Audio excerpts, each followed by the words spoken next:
Indrek Koff est un traducteur et un écrivain dont les livres sont appréciés aussi bien par les enfants que par les adultes. Il y a quelques années, au festival Les Boréales, qui est un grand festival des cultures nordiques qui est organisé tous les automnes à Caen et dans la région, j'avais fait la connaissance d'un éditeur, les éditions Passage, qui faisait des choses qui m'avaient vraiment intéressé, qui étaient jolies. Et j'avais voulu leur proposer un livre que je venais de lire, qui était un recueil de nouvelles pour les enfants, écrites par Indrek Koff. Le jour où j'ai appris à voler est un livre très spécial pour moi. Déjà parce que c'est mon premier livre traduit en français, publié en France, et puis aussi parce que le processus de sa création a été très particulier pour moi.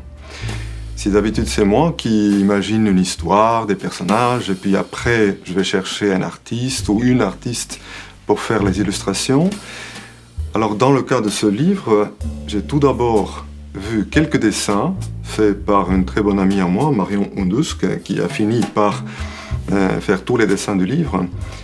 Et puis j'ai compris tout de suite quels étaient les personnages, comment il fallait les faire interagir entre eux et quelles pourraient être les histoires.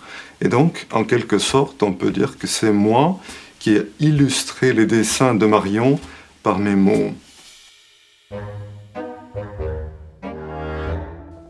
Tonton Paul était parti au travail maintenant. Mais Minnie restait toujours cachée sous le lit.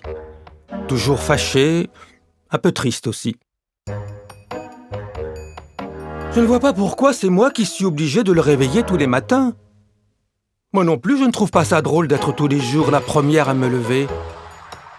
Qu'est-ce qui se passerait si je me mettais à passer mes matinées sous le lit, hein? C'est fini. Je n'attraperai plus une seule souris. Qu'il se débrouille tout seul. Pourquoi est-ce que c'est toujours moi qui m'y colle? J'en ai assez. Et je n'ai plus envie de faire ma toilette, ça me fatigue. S'il n'a pas envie que je sente mauvais, il n'aura qu'à me laver et me sécher lui-même. J'ai des choses plus intéressantes à faire. Plein de livres que je n'ai pas terminés, par exemple. C'est vrai, ça? Je n'ai plus jamais le temps de lire. Le livre d'Indrek, les textes d'Indrek sont très poétiques, très subtils. Et je crois que les ressources dont dispose l'estonien pour exprimer de façon concise tout un tas de nuances, là, sont vraiment manifestement distinctes de ce dont on dispose en français. Et j'ai été assez inquiet pendant tout le travail. Est-ce que j'allais être à la hauteur de toute cette délicatesse et surtout de toute cette bienveillance, toute cette bonté qu'on sent dans le livre à chaque moment. Et bon, j'espère ne pas l'avoir trop trahi. Et puis encore, j'ai fait une autre découverte en écrivant ce livre, c'est que pour écrire, il me faut du mouvement. Alors je me suis mis à marcher, à me promener dans les rues de Tallinn, dans des forêts estoniennes, un peu partout. Et puis il y a des histoires, des personnages qui ont commencé à me venir.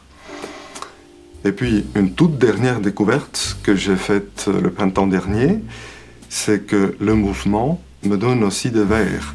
Et c'est ainsi que le printemps dernier, j'ai écrit une histoire en vers qui raconte comment un beau jour, les enfants en ont marre d'être contrôlés par les adultes et puis ils décident de partir. Et d'ailleurs, je pense que de temps en temps, j'ai tendance à les comprendre parce que vivre tout le temps entouré d'ordres, d'interdictions, de normes et de règles, ça peut quand même devenir aberrant à un moment donné. Et puis, effectivement, ça peut donner envie de dire « stop, là, ça suffit, je pars ».